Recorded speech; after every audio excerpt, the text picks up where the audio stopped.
Hawkeye Little Hits is the second volume in writer Matt Fraction's reinvention of the Avengers' resident marksman. As one of the few non-superpowered Avengers, there's a real scope for examining the character's everyday life, and it makes for strangely engaging storytelling. Yeah, it does. I mean, Clint Barton isn't a god or a super soldier or a billionaire inventor. He's just a regular dude who happens to be very, very good with a bow and arrow. And all the more interesting because of his flaws, I think. Absolutely. We see in this volume his inability to hold a relationship together, his instinct to run from his problems, but we also see that he really does try to do the right thing, and that's what keeps you in his corner. But let's remember that this isn't just the story of Clint Barton, it's also the story of Kate Bishop, the other Hawkeye.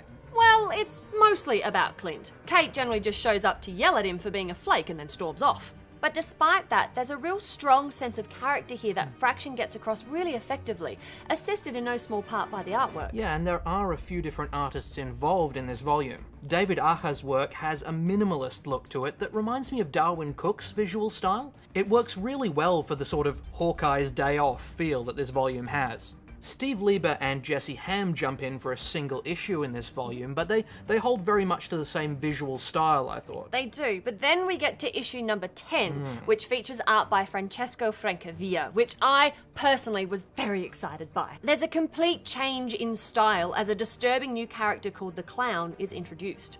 Francavilla's artwork is perfect for bringing in this dead-eyed hitman, and it adds spice to the whole volume.